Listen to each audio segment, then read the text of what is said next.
vais être français, moi. C'est que bien évidemment, on continue à s'y devenir opposer. étranger, moi. Puisque je vous rappelle quand même que le gouvernement avait accepté qu'il n'y ait pas de contrôle technique en France. Et alors là, Parce qu'il n'y a pas d'accident dû à la technique, gros bêta. On n'est pas des tarés. On parle bien de 3 associations qui ont saisi le Conseil d'État, 3 associations anti-neuromotorisées. C'est eux nos ennemis, c'est personne d'autre pour l'instant. Ce sont bien eux nos ennemis. Tu mets le contrôleur sur la selle arrière. Tu vas faire un tour, tu vas voir si ça tient la route et si ça Ras scout. Bande d'escrocs. Ras scout, bande d'escrocs. Paris respire. Paris respire. Enfin respire et Paris sans voiture. Paris sans voiture. Ce sont ces 3 associations-là qui ne représentent qu'eux-mêmes. Écoutez, Ils ne sont pas nombreux en plus et qui se disent environnementales, mais qui sont en fait des intégristes anti-neuromotorisés. Et le Conseil d'État ça ne représente pas 0,1% d'accidents dû à la technique. Politique entre ces gens-là et ces gens-là. Vous vous rendez compte quand même qu'à la limite que le Conseil d'État fasse une grosse connerie en jugeant qu'il faut un contrôle technique pour les neuromotorisés alors qu'ils ne savent même pas ce qu'il y a dedans, c'est une chose. Mais que le Conseil d'État accepte de juger dans l'urgence, alors qu'il n'y a aucune urgence. Ça fait 40 ans Il n'y a qu'on se bat. aucune urgence à mettre en place le contrôle technique aujourd'hui.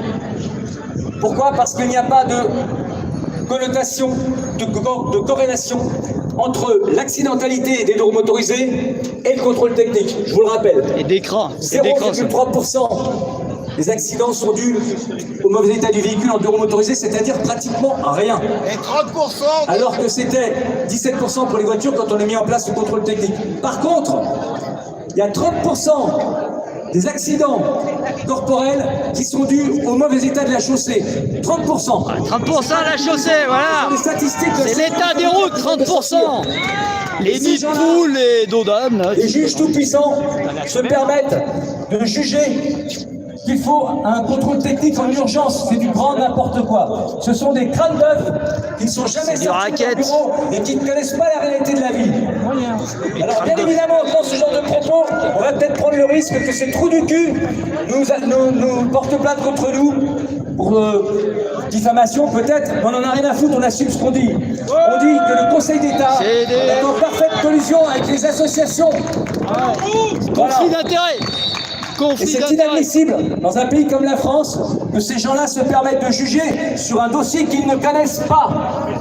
Parce que ça n'a rien à voir avec l'Europe, puisque l'Europe elle-même dit « Nous, on n'a rien à voir là-dedans, c'est pour l'instant un problème franco-français. Débrouillez-vous d'abord entre nous, et après vous viendrez nous voir. » Parce que je vous rappelle que l'Europe, elle accepte qu'il n'y ait pas de contrôle technique dans les États membres, mais il faut mettre en place des alternatives, ce qui a été fait. Ce qui a été fait. Voilà. Donc voilà pourquoi on va continuer à s'opposer. Alors, on a rendez-vous avec le ministère des Transports la semaine prochaine. Mais il faut savoir que les contrôleurs techniques aussi, on va avoir des rendez-vous. Alors c'est maintenant que ça va se jouer. Contrôleurs, donc on ne sait pas ce qui va se passer parce que de toute façon, il faut faire monter les contrôleurs sur la salle arrière. Ça va dans tous les sens. Eux-mêmes ne savent pas ce qu'ils veulent. Ils ne savent pas ce qu'ils veulent mettre dedans. Ils ne connaissent pas le prix. Ils ne savent pas comment ça va se passer. On parle des scooters et des 125 qui n'auront pas de contrôle technique. Après, on dit qu'ils en auront un. Enfin bref, c'est un grand bordel. Et les gens, ils croient que ça va. On va avoir rendez-vous encore une fois avec le ministère. Mais on vous assure qu'on va vraiment tout faire pour s'opposer. On s'oppose, mais on ne s'interdit pas d'aller à la table des discussions et non pas des négociations, des discussions, parce que sinon tout va se faire sans nous. Il faut absolument qu'on soit là. Voilà pourquoi on y va.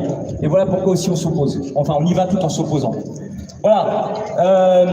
Donc, le contrôle technique, s'il devait passer, c'est pas maintenant, je vous rassure, ça serait milieu, voire fin 2024, si tout est prêt. Bravo pour les 200%. Aujourd'hui, l'obligation du gouvernement, ce n'est pas de mettre en place le contrôle technique, c'est de mettre en place, comme je vous le disais, le texte. D'accord? Donc comment dire... Tiens, on a un troll sur la chaîne. Le décret, merci.